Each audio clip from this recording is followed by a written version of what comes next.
এই যে মব, যেটা একটা বাংলাদেশের কালচার হয়ে দাঁড়িয়েছে, এটা নিয়ে শঙ্কিত ৭১% মানুষ এই তরুণদের মধ্যেই। তার মানে বাকি ২৯% তার বিবেক বুদ্ধি সকল কিছু খোয়ালেও এই ৭১.৫% তরুণ কিন্তু সেটা খোয়ায় নাই।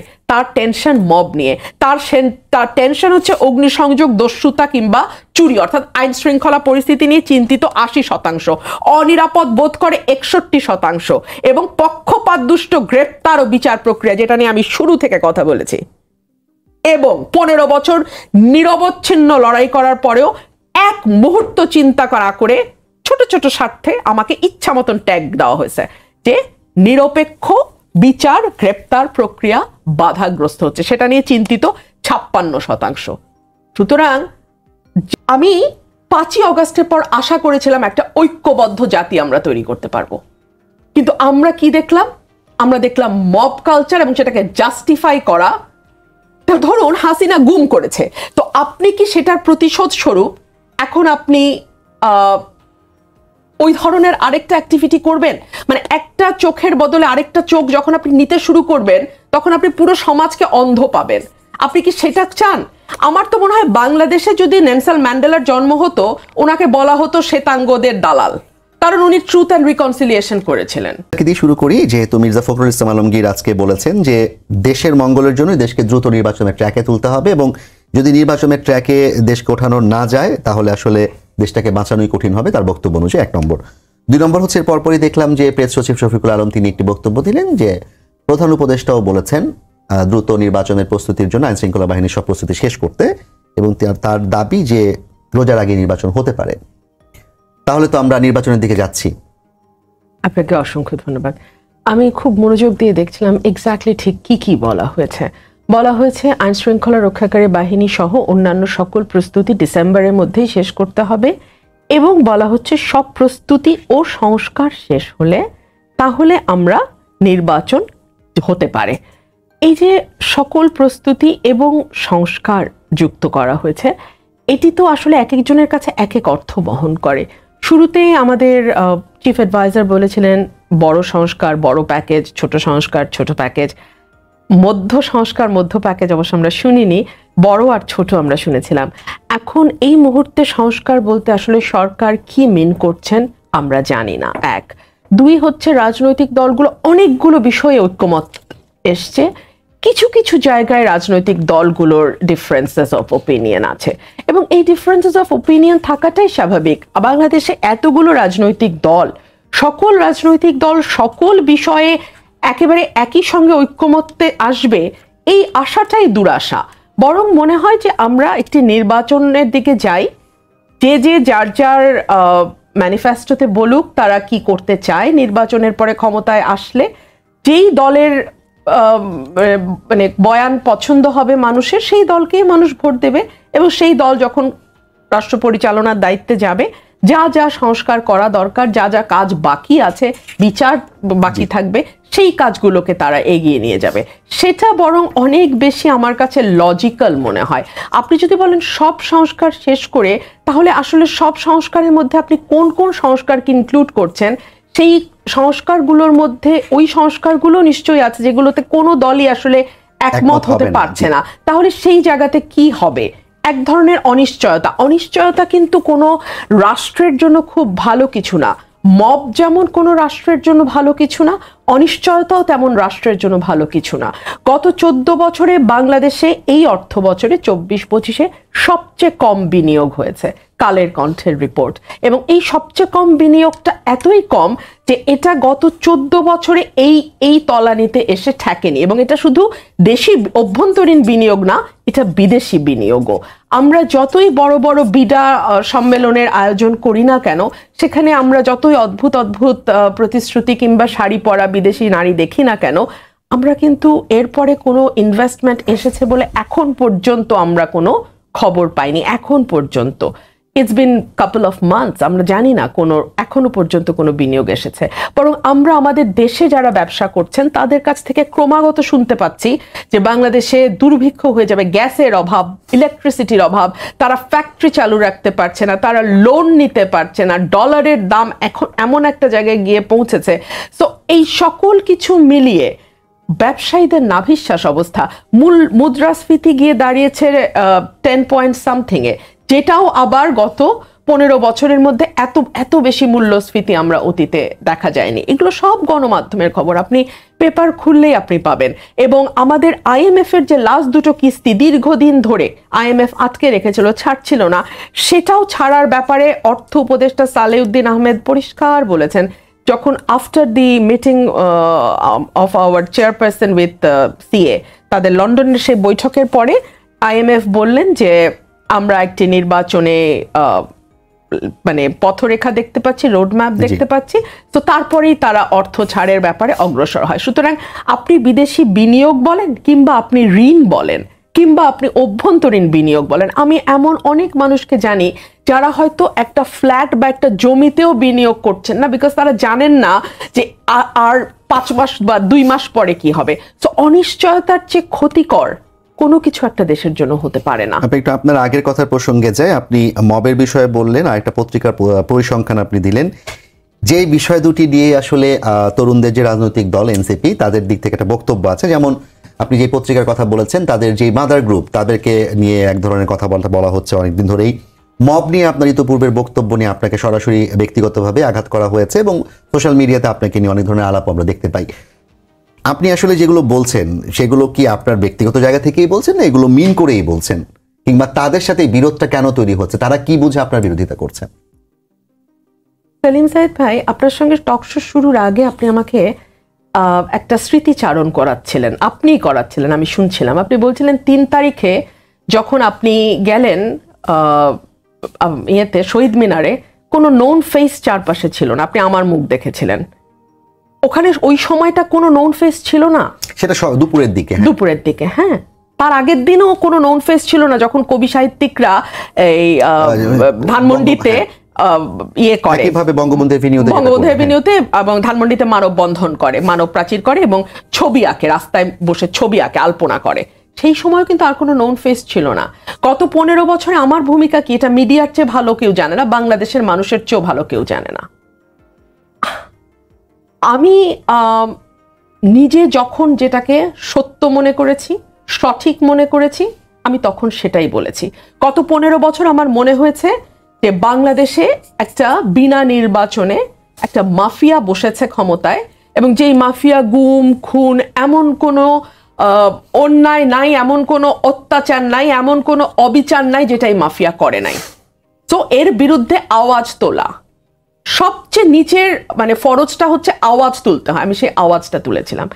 এখন আমি মনে করি যে আমি একটা সুস্থ বাংলাদেশ চাই, আমি একটা সকলের বাংলাদেশ চাই। এই বাংলাদেশ, আগে যেমন হাসিনা আমাদের এলিয়েনেটেড করে ফেলেছিল, যে ওরা রাজাকার শাবক, আমরা মুক্তিযোদ্ধার শাবক, ওরা মুক্তিযুদ্ধের চেতনার বিরোধী, আমরা মুক্তিযুদ্ধের চেতনার পক্ষে, মানে ওরা না মুক্তিযুদ্ধটাকে লিজ নিয়েছিল।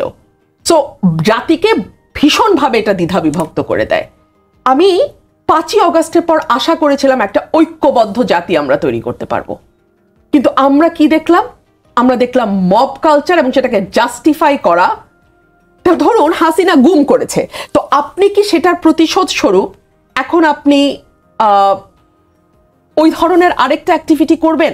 মানে একটা চোখের বদলে আরেকটা চোখ যখন আপনি নিতে শুরু করবেন, তখন আপনি পুরো সমাজকে অন্ধ পাবেন। আপনি কি সেটা চান? আমার তো মনে হয় বাংলাদেশে যদি নেলসন ম্যান্ডেলার জন্ম হতো, ওনাকে বলা হতো শ্বেতাঙ্গদের দালাল, কারণ উনি ট্রুথ অ্যান্ড রিকনসিলিয়েশন করেছিলেন। মানে আমি জানি না, আমরা এত অসহিষ্ণু, এত প্রতিশোধ পরায়ণ এবং এত ক্ষুদ্র ক্ষুদ্র স্বার্থে, নিজেদের ছোট্ট ছোট্ট ব্যক্তিগত স্বার্থে, ইউটিউবের কিছু পয়সা কামানো, কিছু ডলার কামানো, কিছু বেশি ভিউ হলে কিছু পয়সা আসবে, এত নিচে নামা আমার মনে হয় না পৃথিবীর আর কোনো জাতি। আমি না অনেক গরিব দেশে গেছি, আমি আফ্রিকার অনেক দেশে গেছি, আমি ভুটানে গেছি। ভুটান কিন্তু খুব দরিদ্র দেশ, ভুটান কিন্তু খুব পয়সাওয়ালা দেশ না, কিন্তু আমি এত অসভ্য জাতি কোথাও দেখি নাই। আমাদের একটা কালেকটিভ অসভ্যতা আছে, এই কালেকটিভ অসভ্যতা আমি পৃথিবীর কোথাও দেখি নাই। এই কারণে আপনি বিদেশের মাটিতে একজন আফ্রিকান লোক, একজন সোমালিয়ার ভদ্রলোক যে সম্মানটা পায়, আপনার দেশের লোক ওটা পায় না, কারণ আপনাকে মানুষ সম্মানই করে না। ওটা আপনি গরিব বলে না, আপনি অসভ্য বলে। তাহলে আপনি বলতে চাচ্ছেন আপনার যে বক্তব্য ছিল সেইগুলো আসলে আপনি বুঝে শুনে আপনার জায়গা ঠান্ডা মাথায় বুঝে শুনে তখনও দিয়েছি, ঠান্ডা মাথায় বুঝে শুনে এখনো দিচ্ছি, এবং আমার প্রতিটা বক্তব্য আমি ওন করি, আমি বিশ্বাস করি, এবং আমি সঠিক মনে করি। এবং এটা সঠিক কি সঠিক না, এটা মানুষ সময়ের সঙ্গে বুঝবে। যখন আমি বলেছিলাম বাংলাদেশের আইন শৃঙ্খলা পরিস্থিতি ভয়াবহ, তখন ফেসবুকের কিছু ডলার কামানো মানুষজন হেসে হেসে লুটিয়ে পড়েছিল। পরে যখন একেবারে ডাকাতির মহড়া হলো, বাড়িতে ঢুকে ঢুকে মানুষের মানে মব গিয়ে মানুষের বাড়িতে ঢুকলো, তখন কিন্তু আমাকে সরি বলতে হয়েছে। আপনার রুমিন ফারহানা, আপনার কাছে আমার প্রশ্ন হচ্ছে যে আসলেই কি আমরা বাদানুবাদের রাজনীতি ছেড়ে ঐক্যমতের রাজনীতির দিকে যাওয়ার প্রক্রিয়া আছে কিনা? আমি আপনাকে যে পরিসংখ্যানটা নিয়ে আমরা আলাপ করছিলাম ওইটার দিকে আবার একটু দৃষ্টি ফেরাই। বাংলাদেশের তরুণরা 15 থেকে 35 যাদের বয়স, তারা কি নিয়ে ভাবছে? তাদের মূল ভাবনাটা কিন্তু উচ্চকক্ষ নিম্নকক্ষ না। তাদের মূল ভাবনা কিন্তু 100টা নারী আসন হবে না 500টা নারী আসন হবে সেটা নিয়েও না। তাদের মূল ভাবনা কিন্তু ফার্স্ট পাস দ্য পোস্ট হবে নাকি প্রপোর্শনাল রিপ্রেজেন্টেশন হবে সেটাও না। তাদের মূল ভাবনা হচ্ছে সাধ্যের মধ্যে আধুনিক শিক্ষা পাবে কিনা। 72.8% এটা নিয়ে ভাবছে। তাদের চিন্তা হচ্ছে সাধ্যের মধ্যে ভালো চিকিৎসা পাবে কিনা। 67.1% এটা নিয়ে ভাবছে। দুর্নীতি এবং স্বজনপ্রীতির অবসান হবে কিনা 65% ভাবছে। শক্তিশালী বিচার বিভাগ হবে কিনা 59.7% ভাবছে। মানে আমাদের বাচ্চাদের, আমাদের তরুণ প্রজন্মের চিন্তা কিন্তু ভেরি বেসিক নিডগুলো নিয়ে। আমরা পলিটিক্যাল পার্টিগুলো যে রেটরিকগুলো নিয়ে এক ভীষণ রকম কালক্ষেপণ করছি, এবং আমরা ভাবছি বা সরকার, মিডিয়া সকল কিছু মিলিয়েই ভাবানোর একটা প্রক্রিয়া যে এটাই আসলে মানুষের ফোকাস না। মানুষের ফোকাস আসলে ওটা না।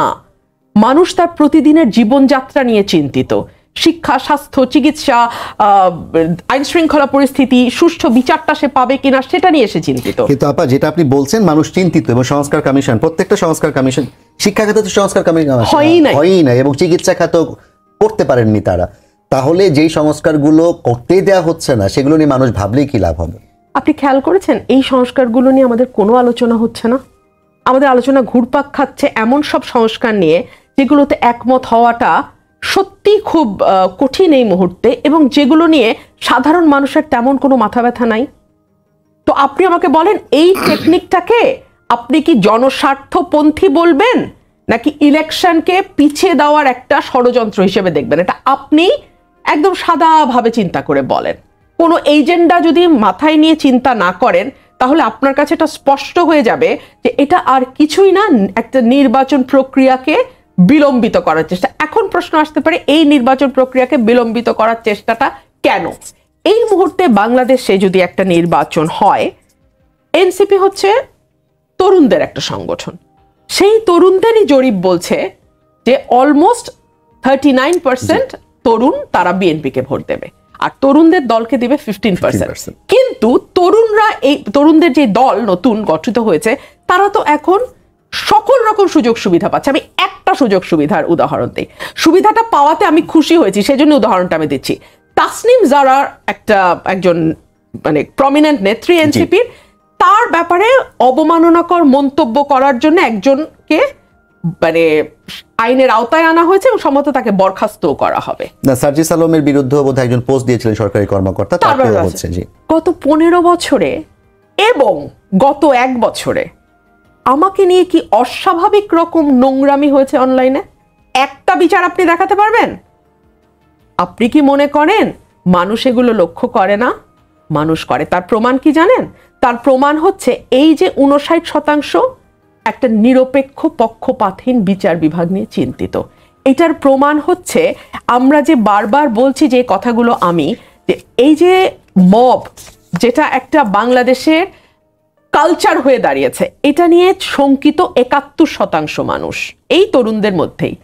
তার মানে বাকি 29% তার বিবেক, বুদ্ধি সকল কিছু খোয়ালেও এই 71.5% তরুণ কিন্তু সেটা খোয়ায় নাই, তার টেনশন মব নিয়ে, তার টেনশন হচ্ছে অগ্নিসংযোগ, দস্যুতা কিংবা চুরি, অর্থাৎ আইন শৃঙ্খলা পরিস্থিতি নিয়ে চিন্তিত 80%, অনিরাপদ বোধ করে 61%, এবং পক্ষপাতদুষ্ট গ্রেপ্তার ও বিচার প্রক্রিয়া, যেটা নিয়ে আমি শুরু থেকে কথা বলেছি, এবং 15 বছর নিরবচ্ছিন্ন লড়াই করার পরেও এক মুহূর্ত চিন্তা করা করে ছোট ছোট স্বার্থে আমাকে ইচ্ছা মতন ট্যাগ দেওয়া হয়েছে যে নিরপেক্ষ বিচার গ্রেপ্তার প্রক্রিয়া বাধাগ্রস্ত হচ্ছে, সেটা নিয়ে চিন্তিত 56%। সুতরাং যারা দুষ্ট তাদের হইচইটা হয়তো অনেক বেশি শোনা যায়, কিন্তু সেইন পিপল যারা ঠান্ডা মাথায় ভালো মন্দটা বিচার করে এবং নিজের স্বার্থের বাইরে গিয়ে সার্বিক কল্যাণের ব্যাপারে ভাবে, সেই সংখ্যাটা কিন্তু খুব কম না। আপনাকে ধন্যবাদ সাকিব ভাই, আমাদের সময় একদম শেষ পর্যায়ে চলে এসেছে। আপনি যদি একটু বলতেন যে আপা যে কথাগুলো বললেন, তরুণদের যে ভাবনা, সেই ভাবনার সাথে রাজনৈতিক দলগুলোকে অ্যালাইন করতে পারছে কিনা, সামঞ্জস্যপূর্ণ কিনা তাদের রাজনীতি। প্রথম কথা বলি, দেখুন জরিপ তো মানে এক একটা জরিপের এক এক রকম ফলাফল আসে, পার্থক্য হয়, এবং পক্ষ বিপক্ষ যেভাবে সেটাকে নেয়, যার পক্ষে বেশি যায় তখন ওই জরিপটা বেশি প্রাধান্য পায় রেফারেন্সে।